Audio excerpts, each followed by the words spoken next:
I knew the whole family for a very long time. I did 2 movies in mid-90s for Tony, for his brother. One was called Crimson Tide, and it was called Fan, with Robert De Niro.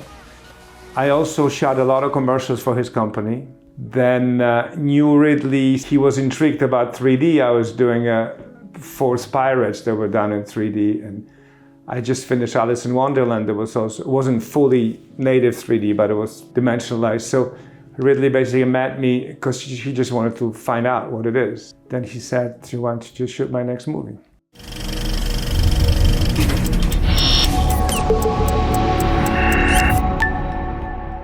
But that was Prometheus, which was his kind of take on the first Alien movie. And that was the beginning of our collaboration. I've worked with him since, so I think we're doing something right. Yeah. Ironically, I was always a fan of his work. You know, it was beginning of 1980 when Blade Runner opened. I went to the movie theater middle of the day, you know, and I saw this film, and I was just so in awe of it that I just walked out and queued up in the line to go see it again. So that was something that was truly ingrained with me. And then when we were doing music videos, I mean, Blade Runner was just such an aesthetic standard that everyone was trying to live up to, you know. There was kind of maybe some kind of subconscious dream that I would ever work with him, and it did happen, you know, years later. Well, he makes a movie in his mind, you know. He makes a movie in his mind during the prep, during very early prep. Even in a script stage, there is extensive location scouts. He works very closely with production designer. And he basically, the best way for him to express is to draw, you know. And so he draws the preliminary storyboards based on scenes and stuff. Though obviously they evolve, they change, because, you know, once we start seeing more locations, start building sets, you know, stuff changes. So his storyboards are like his basic train of thought. Nevertheless, he also allows himself to, he sees something else, if something develops the other way, then he's absolutely open. He's not completely rigid to it. That's like his sketch. This is the sketch, that's what I want to achieve. But then he's also open to whatever, you know. It's pretty amazing, open to actors, open to new camera possibilities and new sets, you know. Quite often he says, "God, I drew those storyboards before sets were built, so forget about it. We're gonna shoot this." There's always room for conversation. There's always room for conversation, yeah.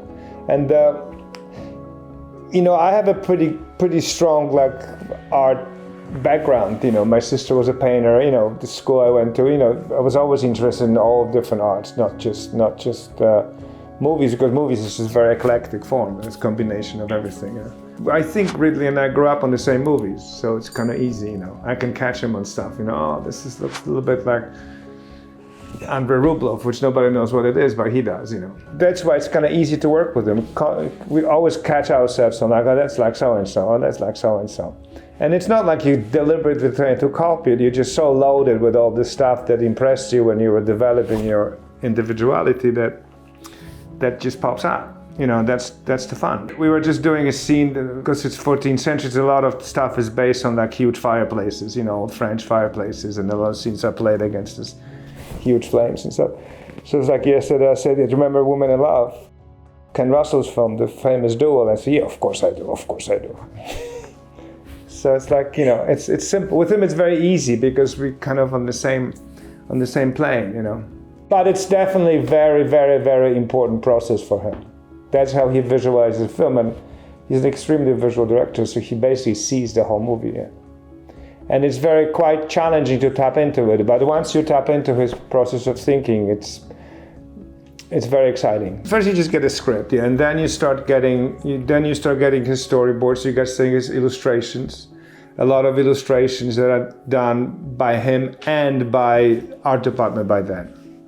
There's a lot of prep being done with an art department, so there's all the pre-visualizations of scenes, basically, like renderings, drawings and stuff.